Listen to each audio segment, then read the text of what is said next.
In the late 1970s, the way terrorism was viewed in politics and in the media was changing.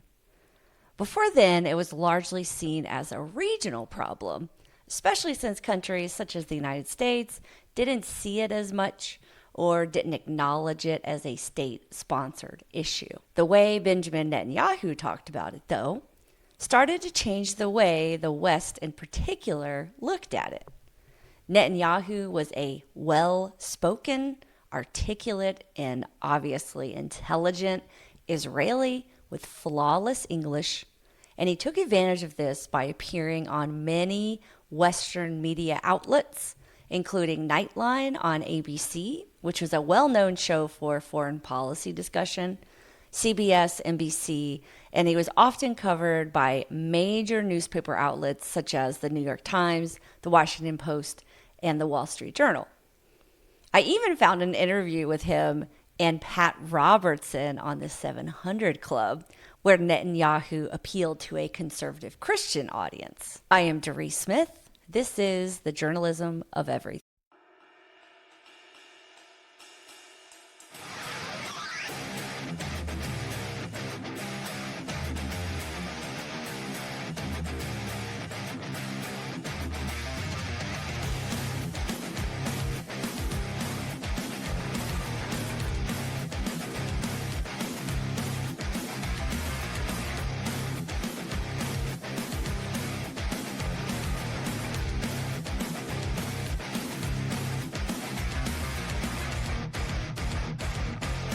During the 1980s, up until the fall of the Soviet Union, Netanyahu was staunchly anti-Soviet because they were funding terrorism like through the PLO, the Palestine Liberation Organization in the Middle East. Netanyahu's theory was that the Soviet Union wanted to destabilize democracies to take power away from Western countries, especially the United States and Israel. In 1982, Menachem Begin, Israeli prime minister and leader of the Likud party and a key proponent of revisionist Zionism, appointed Netanyahu to serve in Washington, D.C. as the deputy chief of mission at the Israeli embassy. Now, if you remember from the last episode, revisionist Zionism is a more nationalistic, right-wing Israeli political party, it's a theology, basically, or a theory that has come into the political sphere in Israel. Generally, a deputy chief of mission is the number 2 leader at the embassy and manages the day-to-day operations. While in D.C., Netanyahu built important relationships within the United States government and was especially known for interacting with the media. Netanyahu forged relationships by continuing his message that terrorism was a global problem and that Israel would be a key ally to the United States in the future. From 1984 to 88, Netanyahu was appointed as Israel's ambassador to the United Nations, and this really launched his political career. Another Likud leader and succeeding Israeli Prime Minister, Yitzhak Shamir, appointed him, and Netanyahu really used this experience to be an outspoken advocate for Israel in a world of rising terrorism. Remember, in the 70s and 80s, there were a lot more incidences of terrorism and airplane hijackings. During his time as ambassador to the UN, the world was a violent place, especially in the Middle East. Iran and Iraq were engaged in a long, violent, and expensive 8-year war that drew in both the United States and the Soviet Union. The Cold War was at its peak, and the U.S. and Soviet Union were engaged in several proxy wars to compete with each other and were in a nuclear arms race. The Soviet Union invaded Afghanistan in 1979, and they were at war with each other until 1989. In 1982, Israel intervened during the Lebanese civil war because the PLO had relocated to Lebanon from Jordan and had attacked parts of northern Israel. The PLO attempted to assassinate Israel's ambassador in London and launched several antagonistic attacks involving Israel. Israel's goal was to remove the PLO from Lebanon, and eventually they were able to do that. During Netanyahu's time as the ambassador to the UN, Israel established a security zone in southern Lebanon, actually for a long time, from 1985 to 2000, but also led to the rise of the Iran-led Hezbollah, known for guerrilla warfare, bombings, and ambushes. Israel was intensely criticized for this long-term occupation, and Netanyahu had to field much of this criticism. The UN was particularly critical of Israel at this time. Netanyahu used the clashes with Israel to further promote the idea that terrorism was a result of these proxy wars from larger countries and should be looked at on this scale. Again, this is a new theory because before this time, it was seen more as a regional problem. Has a profound influence, made a profound influence, a profound impact, not only against Libya, but against the whole common front of international terrorism. They all have taken to mind and heart the possibility that if they persist, they too will be targeted as well. I talk military not necessarily as the first or necessary action to take against such regimes. But if we're talking about international terrorism, then we have to take those measures that will identify, weaken, punish, and deter the regimes that make international terrorism possible. In December of 1987, the first Intifada began, and this is when Palestinians rose up against the Israeli occupation in the West Bank and the Gaza Strip. The first Intifada began after an Israeli truck driver ran into several parked Palestinian work vehicles and killed 4 Palestinian workers. There's some debate on whether or not it was an intentional. I don't want to get into it quite yet, but it definitely sparked an ember that was already there. This was violence, like I said, that was sparked after years of violent occupation by Israel.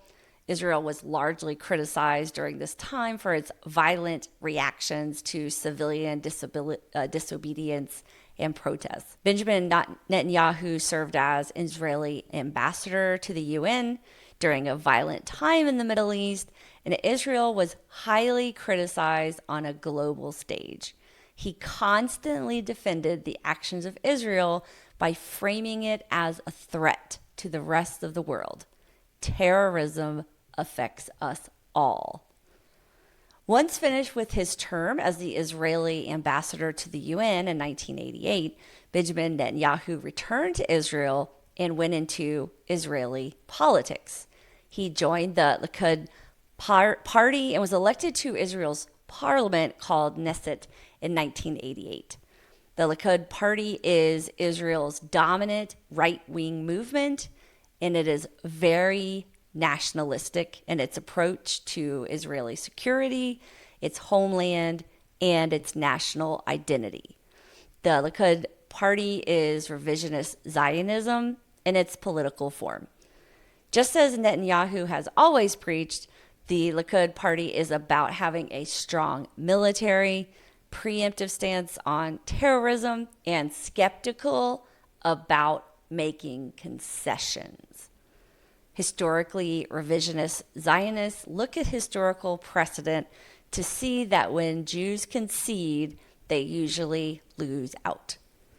The Likud party wants a Jewish presence in the West Bank and does not support withdrawing from territory once it is occupied. The Likud party is more capitalistic in how it views economics, and it supports a free market. And we can see that later in Netanyahu's kind of term as prime minister. In 1988, Netanyahu became deputy foreign minister of Israel and again established himself as Israel's mouthpiece to the world. During the Gulf War from 1990 to 91, Iraq fired Scud missiles at Israel, but the U.S., under George H.W. Bush, asked Israel not to retaliate.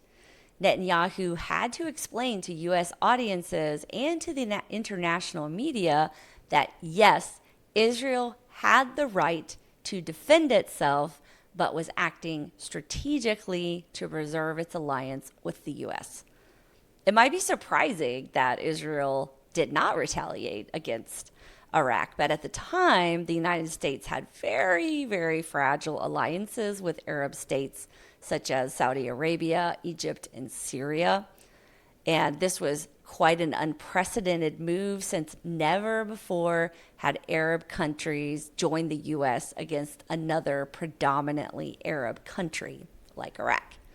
If Israel retaliated, the other Arab countries would have faced massive public backlash, and the alliance would have most likely been destroyed. Of course, Saddam Hussein knew this, and he was trying to push Israel into the conflict. The U.S. sent Patriot missiles to Israel for its protection as a compromise. During an interview with CNN on January 17, 1991, Benjamin Netanyahu answered questions about Saddam Hussein's invasion of Kuwait. During the interview, Scud missile sirens alerted during the interview, prompting Netanyahu to don protective gear, including a gas mask, and he continued with the interview. As deputy foreign prime minister, Netanyahu is able to further define his identity as a politician while forging ties with the West and establishing himself as a formidable communicator. He was savvy, and he became very powerful within the dominant Likud party.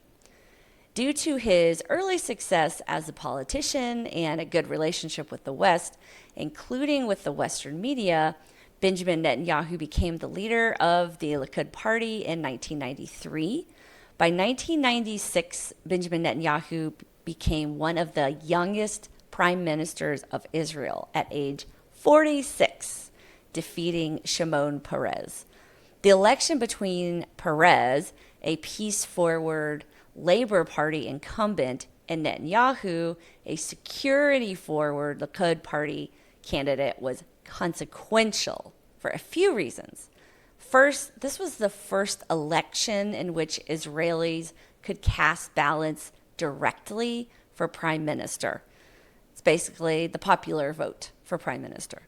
Netanyahu won by a very narrow margin, just 30,000 votes.